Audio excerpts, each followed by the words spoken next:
नमस्कार दोस्तों, आज मैं जा रहा हूं अपने परिवार के साथ इस्कॉन टेम्पल, जो कि रोहिणी सेक्टर 25-24 के बीच में है, रिठाला मेट्रो स्टेशन से थोड़ा सा आगे। तो फिर अब हम चल दिए हैं और ये पहुंचने पर भीड़ बहुत ज़्यादा थी। एक तो गर्मी बहुत ज़्यादा थी। कार पार्किंग में लगाने के बाद हम लोग चल दिए पैदल। कार काफ़ी दूर पार्किंग में खड़ी करनी पड़ती थी। उसके बाद हम लोग पैदल चल दिए और यहाँ से मैं आपको मंदिर से दूर से व्यू, ये देखिए, ये हमें दूर से मंदिर का व्यू देखने में बहुत खुशी मिली। लेकिन व्यवस्था में थोड़ी सी समझ नहीं आया। और उसके बाद देखिए, मैं आपको आगे दिखाता हूँ।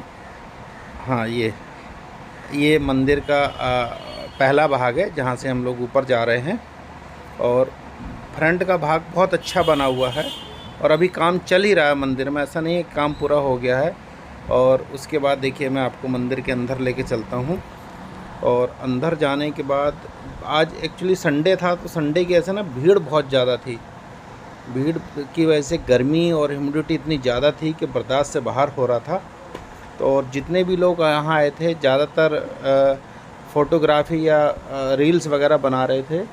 तो उनको क्या दोष दें, हम खुद अपनी रील बनाने में लगे हुए थे, ब्लॉग बनाने में लगे हुए थे। और ये देखिए, ये मंदिर का अंदरूनी भाग है। यहाँ से हमें राधा कृष्ण भगवान की सामने मूर्ति दिखाई दे रही हैं। और अंदर का जो मेन ये छत है, जो इसका गुम्बद वगैरह बहुत प्यारा बनाया हुआ है।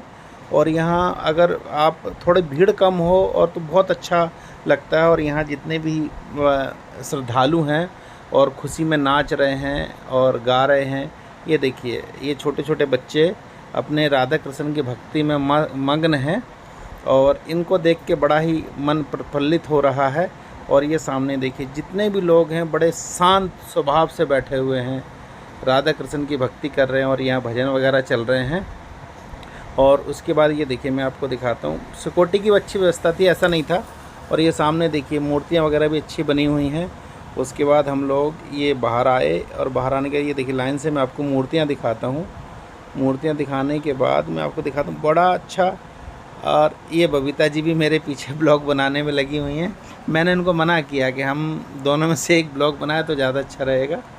और उसके बाद देखिए, ये भीड़ से हम लोग बाहर आए। बाहर आने के बाद मैं आपको दिखाता हूँ, ये, हाँ, ये बाहरी है जहाँ से हम लोग बाहर निकल रहे हैं। गैलरी में बहुत अच्छे अच्छे जो है, यहाँ से हमने प्रसाद लिया। बबीता जी दिखाओ प्रसाद। अच्छा, हाँ, ये प्रसाद है, पेठे का प्रसाद था। और पेठा, जितने भी भक्तगण आ रहे थे सबको पेठा वितरित कर रहे थे। और हमने भी पेठा लिया, प्रसाद लिया। और उसके बाद ये देखिए, ये बबीता जी को मैंने बोला, पहले मैंने कहा हम अपनी ब्लॉग बनाएंगे, आप बाद में ब्लॉग बनाना। उसके बाद हम दोनों ने काफ़ी फ़ोटो वगैरह खींची वहाँ पर। और फ़ोटो खींचने के बाद हम दोनों वहाँ से बाहर निकले। ये ऊपर का गुम्बद देख रहे हैं, जो गुम्बद भी काफ़ी बड़ा था और इसको ऊपर जो चित्रकारी कर रखी थी। उसके बाद बच्चे यहाँ पर डांस कर रहे थे, तो उनको देख के बड़ा अच्छा लगा। छोटे छोटे बच्चे बढ़िया, बहुत अच्छा डांस कर रहे थे। और मैं कुछ देर वहीं रुक गया बच्चों का डांस देखने के लिए। और ये बबीता जी भी मेरे साथ थी, तो इनका तो अलग ही मिजाज रहता है। हाँ, तो फिर मैं प्रसाद खा रही थी, मैं प्रसाद का अपना आनंद ले रही थी। और जो लड़कियाँ छोटी छोटी बड़ा अच्छा नृत्य कर रही थी, तो उसमें मगन हो रखी थी मैं देखने के लिए। क्योंकि मुझे तो बस वृंदावन प्रेम मंदिर याद आ गया था यहाँ पे, कि मैं बिल्कुल वहाँ पहुँच गई हूँ। बनाने वाले ने काफ़ी अच्छा मंदिर बनाया है और बहुत अच्छे, उसमें पैसा भी काफ़ी लगा है और कलाकारी बहुत अच्छी करी है जिसने भी मंदिर में बनाया है। आर्किटेक्ट ने डिज़ाइन वगैरह करे हैं, जो भी है। तो मूर्तियाँ वगैरह और सारा, मतलब आप यहाँ आने के बाद भूल जाओगे कि आप मथुरा वृंदावन में हो या आप रोहिणी सेक्टर 25 के प्रेम मंदिर में हो, वृंदावन वाले में। और एक बात मैं सबसे कहना चाहूँगा कि जब भी आप दिल्ली आएँ घूमने के लिए, तो यहाँ पर रोहिणी के इस इस्कॉन मंदिर टेम्पल में ज़रूर आएँ। तो बहुत अच्छा बना हुआ है और आपको मन को बहुत शांति मिलेगी और काफ़ी देर तक आप यहाँ बैठ के आनंद ले सकते हैं। प्रभु की लीला में आप अपने आप को मग्न कर सकते हैं और उसकी लीला में आप खो सकते हैं। और देखने के लिए बहुत कुछ है। आसपास भी, मेट्रो स्टेशन के आसपास भी देखोगे तो वहाँ पर भी आपको काफ़ी कुछ मिल जाएगा देखने के लिए। तो मैं चाहता हूँ कि जब भी आप यहाँ रोहिणी या दिल्ली आएँ, तो इसमें आपको आना ज़रूर चाहिए दिल्ली में। और इसके आसपास वैसे भी जगन्नाथ मंदिर, राधा कृष्ण मंदिर, आसपास बहुत 4-5 मंदिर और भी हैं कि आप सब जगह घूम सकते हो। और उसके बाद मैंने बबीता जी से कहा कि चलो अब चलते हैं वापसी घर, लेकिन बबीता जी कहने लगी नहीं मुझे थोड़ी देर और बैठना है। तो मैंने कहा ठीक है जी, अब आए हैं तो फिर दर्शन कर लो, जितना मर्ज़ी आप कर सकते हो, बैठिए। तो मेरे बार बार कहने के बावजूद बबीता जी कहने लगे नहीं मेरे को आधा 1 घंटा और बैठना है। तो मैंने कहा ठीक है जी, जब आपका मन भर जाए उसके बाद आप चलेंगे। और बबीता जी कहने लगी मेरा मन तो भरेगा नहीं यहाँ पर।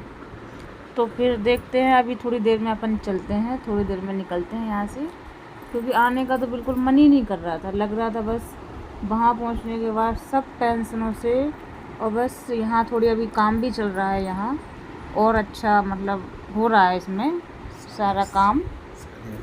तो मतलब बहुत मतलब जो भी अपने घर की बेटी, नई बहू, इंसान को सबको लेके आना चाहिए यहाँ पर। और मैं तो कहूँगा अगर दिल्ली में किसी का कोई रिश्तेदार आता है तो जो लोग मथुरा वृंदावन नहीं जा सकते वो यहाँ मंदिर इस्कॉन टेम्पल मंदिर रोहिणी सेक्टर 25 में आके अपनी इच्छाएं पूरी कर सकते हैं।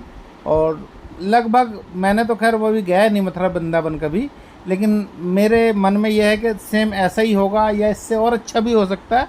लेकिन यहाँ मेरे मन को जो आत्मा को जो मन को शांति मिली है वो शायद ही मिलेगी कहीं। तो मेरे को बहुत अच्छा लगा यहाँ पर। उसके बाद हम लोगों ने यहाँ फ़ोटो वगैरह खींची। उसके बाद हम लोग बाहर आ गए तो गर्मी बहुत थी और पसीने से देखिए मेरा मुंह ना पूरा लाल हुआ पड़ा है, और इतनी ज़्यादा गर्मी थी, इतनी ज़्यादा गर्मी। और बाहर देखिए हरियाली, पेड़ पौधे तो काफ़ी लगे हुए हैं यहाँ पर, लेकिन गर्मी तो गर्मी है। और बाहर देखिए भीड़, नीचे देख सकते हैं आप, इतनी ज़्यादा भीड़ है जिसकी कोई लिमिट नहीं है। तो लेकिन आप ना जब भी आएँ तो टाइम निकाल के आएँ और कोशिश करें भीड़ वाले दिन ना आएँ, खासकर त्यौहार वाले दिन और या वैसे छुट्टी वाले दिन ना आएँ तो फिर बहुत अच्छा रहेगा। और वैसे किसी दिन आए तो आपको दर्शन भी अच्छी तरह से हो जाएंगे, और उसके बाद आप लोग कभी भी उसमें आ सकते हैं। तो उसके बाद ये देखिए हम लोग नीचे आए तो नीचे कैंटीन वगैरह भी बनी हुई है। अगर जो भक्तगण या खाना नहीं लेके आए या कुछ है तो प्राइवेट भी अपना खा सकते हैं, और मंदिर की तरफ से विशेष व्यवस्था भी है लंगर की। तो उसके बाद हमने कहा चलो ठीक है नीचे चल के देख लेते हैं। तो यहाँ ये माता जी बैठी हुई थी, तो मेरे को बड़ा अजीब लगा, क्योंकि इस तरह से जीने में बैठना नहीं चाहिए, क्योंकि इन्हीं को बाकी जो भक्तगण आ रहे हैं तो उनको काफ़ी असुविधा होती है। तो लीजिए अब हम नीचे कैंटीन में आ गए हैं। तो यहाँ पर भी अच्छा खाने का काफ़ी व्यवस्था थी, चाउमीन, पाव भाजी और सॉफ्ट टी, कोल्ड ड्रिंक वगैरह। तो रेट भी ठीक ठाक था, ऐसा नहीं था कि यहाँ बहुत महंगा हो, जो नॉर्मल रेट था वही रेट था। गोलगप्पे भी थे, चाउमीन, भल्ले पापड़ी, बर्गर वगैरह तो सब कुछ था। तो मैंने बबीता जी को बोला चलो हम चाउमीन का एक वो करते हैं। तो बबीता जी कहने लगी नहीं हमें वो खाना है पाव भाजी। तो मैंने कहा पाव भाजी बाद में खा लेंगे, पहले चाउमीन का ऑर्डर दे लेते हैं। फिर मैंने 1 प्लेट चाउमीन का ऑर्डर दिया, और जब तक मैंने कहा यहाँ देखते हैं वीडियो बना लेते हैं। तो कोल्ड ड्रिंक का भी ऑर्डर दिया हमने भी। ये देखिए हम चाउमीन अब आ गई हमारी। तो हम खा, स्पाइसी काफ़ी थी, बहुत ज़्यादा। तो मेरा मुँह बता रहा होगा काफ़ी स्पाइसी है। बबीता जी मुझे तो भूख लग रही थी, तो बस मैं तो बस खाए जा रही थी, बस खाने का मज़ा ले रही थी। और मुझे लग रहा था बस अब गर्मी बहुत लग रही है, अब बाहर निकलते हैं। उसके बाद बाहर आने के बाद देखिए बाहर भी मतलब एक तरह मेला जैसा लगा हुआ था। ऐसा नहीं है कि आपको इस तरफ मंदिर दिखेगा, मंदिर के बाहर पूर्णतः जैसे पूरे मेला जैसा भाव आपको लग रहा था। पब्लिक इतनी ज़्यादा थी छुट्टी वाले दिन, मेरे को ऐसा लग रहा था कि दिल्ली की सारी ही पब्लिक यहाँ आ चुकी है। और यहाँ पे छोले चावल का जो प्रसाद मिल रहा था तो सभी लोग लगे हुए थे लाइन में। मन तो खैर मेरा भी कर रहा था, लेकिन भीड़ और गर्मी इतनी हो रही थी ना, तो मैंने सोचा चलो बाद में फिर कभी आऊँगी जब खाऊँगी यहाँ का लंगर। लेकिन मैं चाहूँगा जो भी भक्तगण आए, जो भी मंदिर आए, तो आप प्रसाद ज़रूर चखें। तो प्रसाद भी काफ़ी अच्छा, अलग अलग दिन अलग अलग टाइप का प्रसाद मिलता है। कभी राजमा चावल, कभी छोले चावल, और आज के दिन तो छोले और क्या था, छोले चावल थे। और ऐसा कोई नहीं था कि जो बिना खाए जा रहा हो, और ऐसा भी नहीं थी कि कमी थी। भरपूर भंडार थे भगवान के दरबार में। तो कोई भी पब्लिक कितनी भी आ जाए, कोई कमी नहीं पड़ने वाली है। और यहाँ पानी पीने की, ठंडा पानी पीने की भी अच्छी सुविधा कर रखी थी, जो मंदिर वाले हैं अच्छी सेवा दे रखी थी उन्होंने। ये बबीता जी बिल्कुल आपने बिल्कुल ठीक बात कही क्योंकि देखिए गर्मी के अंदर सबसे ज़्यादा इंसान को प्यास लगती है, और अगर सामने ठंडा पानी मिल जाए तो उससे बड़ा परोपकार और उत्तम कार्य कोई नहीं हो सकता है। तो मैंने कम से कम 3 या 4 गिलास कम से कम ठंडा पानी पिया। उसके बाद बबीता जी को बोला कि चलो, लेकिन बबीता जी कहने लगे नहीं, देखिए बाहर प्रसाद वगैरह भी मिल रहा था, तो वहाँ कुछ प्रसाद वगैरह भी हमने लिया। हाँ, फिर मैंने कहा मंदिर आए हैं तो चलो मंदिर का प्रसाद भी लेके चलते हैं, क्योंकि घर पहुँचते बच्चे ज़रूर बोलेंगे मम्मी मंदिर से कुछ नहीं लाए मेरे लिए, मगर बच्चों के लिए प्रसाद लेके चलते हैं। तो यहाँ मैंने प्रसाद लिया, जिसके लिए मुझे 100 रुपीज़ पे करने पड़े। तो सभी का तरीका था, 50 वाला भी था, 100 वाला भी प्रसाद, जैसे जिसकी श्रद्धा है वो ले सकता है। ये तो बस सेवा है जो मंदिर में ही जानी है वो। और प्रसाद में कोई कमी नहीं थी, साफ़ सुथरा, और जितने हम पैसे दे रहे हैं उससे कहो ज़्यादा का ही प्रसाद हो सकता है, कम का नहीं था। तो ऐसा नहीं है कि आपको वहाँ जाके अच्छा नहीं लगेगा। ये देखिए प्रसाद भी मैं आपको दिखा रहा हूँ, इसमें 3-4 तरह की मिठाई थी। और उसके बाद हम लोग बाहर आ गए। तो बाहर आने का ये देखिए पब्लिक अब जो है बाहर जाने लगी है, गर्मी बहुत हो रही थी, तो अब धीरे धीरे हम भी अपनी गाड़ी की तरफ निकल पड़े। तो हमारी गाड़ी काफ़ी आगे लगी हुई थी, काफ़ी दूर बाहर चलने के बाद। हाँ, वो ये देखिए पीछे जो सड़क जा रही है इधर को, पार्किंग की व्यवस्था तो काफ़ी अच्छी है, लेकिन हम पहली बार आए थे तो हमें ज़्यादा पता नहीं था, तो इसलिए हमने अपनी गाड़ी बाहर ही लगा दी थी। अगर कोई भी भक्तगण आना चाहे तो व्यवस्था काफ़ी अच्छी है पार्किंग की, उसमें कोई दिक्कत नहीं है। आप छोटी बड़ी गाड़ी कोई सी भी लेके आ सकते हैं। और उसके बाद हम दोनों गाड़ी उठा के आ गए एडवेंचर आइलैंड। यहाँ पर भी बबीता जी कहने लगी थोड़ा सा हम यहाँ पर भी घूम लेते हैं। तो अब यहाँ तक आए हैं तो मैं बबीता जी को लेके एडवेंचर आइलैंड आ गया। ये भी बच्चों के मतलब का काफ़ी अच्छी जगह है, यहाँ बच्चे काफ़ी इन्जॉय कर सकते हैं। और यहाँ पर भी रात के टाइम काफ़ी मेला सा करीब करीब लग जाता है, झूले वगैरह हैं यहाँ काफ़ी, और बच्चों के लिए किड्स के लिए काफ़ी घूमने फिरने की जगह है, बोट वगैरह भी है, झील बनी हुई है, और भी कुछ बहुत कुछ है। मतलब बच्चों को तो आप ला सकते हैं, तो बच्चे कभी बोर नहीं होंगे यहाँ पर। और हाँ, एक चीज़ नोट करिएगा, जेब जरूर पूरी भर के लेके आइएगा।